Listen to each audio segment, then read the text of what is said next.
তুমি কখনো ভেবে দেখেছ, যদি আজ হঠাৎ তুমি মারা যাও, কে কাঁদবে তোমার জন্য? তোমার মা, তোমার বাবা, নাকি সেই বন্ধুটি যাকে তুমি গতকাল অপমান করেছিলে? আমরা ভাবি জীবনটা অনেক লম্বা, কিন্তু 1 সেকেন্ডেই সব শেষ হয়ে যেতে পারে। তুমি আজও রাগ করে আছো কারো ওপর, কিন্তু ভেবে দেখো, যদি কাল তুমি না থাকো, তুমি কি চাইবে শেষ স্মৃতি হোক রাগে ভরা কোনো মুহূর্ত?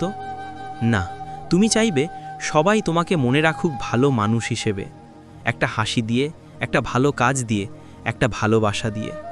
আজ তোমার মা সকালে তোমাকে ডাকছিল, তুমি বলেছিলে, চুপ করো মা, আমি ব্যস্ত।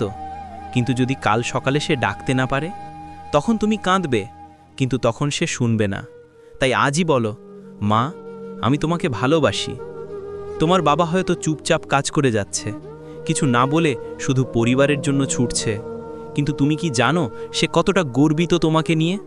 তাকে একবার বলো, বাবা, তুমি আমার হিরো। তুমি জানো না, এই কথাগুলোই তার জীবনের সবচেয়ে বড় পুরস্কার। বন্ধুরা, হয়তো কেউ তোমাকে ভুল বুঝেছে, কেউ তোমার পেছনে খারাপ বলেছে, কিন্তু যদি তুমি না থাকো, সেই বন্ধুটাই প্রথমে কাঁদবে, কারণ সে বুঝবে তুমি ছিলে সত্যিই আলাদা। ভালোবাসা বোঝা যায় না যখন মানুষ থাকে, বোঝা যায় যখন সে চলে যায়। তুমি কি জানো, মৃত্যু ভয়ানক নয়, ভয়ানক হলো অসমাপ্ত ভালোবাসা। যে কথা বলা হয়নি, যে ক্ষমা চাওয়া হয়নি, যে স্বপ্নটা দেখা হয়েছিল কিন্তু পূর্ণ করা যায়নি।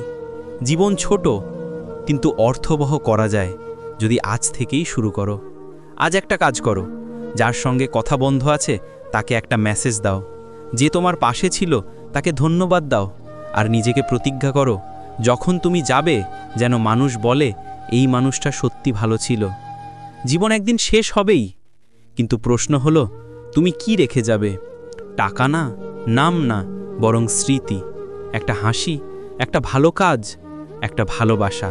তুমি যদি আজও বেঁচে থাকো, তাহলে তোমার গল্প এখনও লেখা বাকি। তাই উঠে দাঁড়াও, নিজেকে বদলাও, পৃথিবীকে বদলাও, কারণ একদিন সবাই চলে যাবে, কিন্তু তুমি এমন কিছু করো যাতে তোমার নাম অমর হয়ে থাকে। যদি এই ভিডিও তোমার হৃদয়ে ছুঁয়ে যায়, তবে একটা লাইক করো আর একটা কমেন্টে বলে দাও, আমি বেঁচে আছি ভালো কাজের জন্য। আর শেয়ার করো বন্ধুদের সাথে, যেন আরও কেউ জীবনের মানে বুঝতে পারে।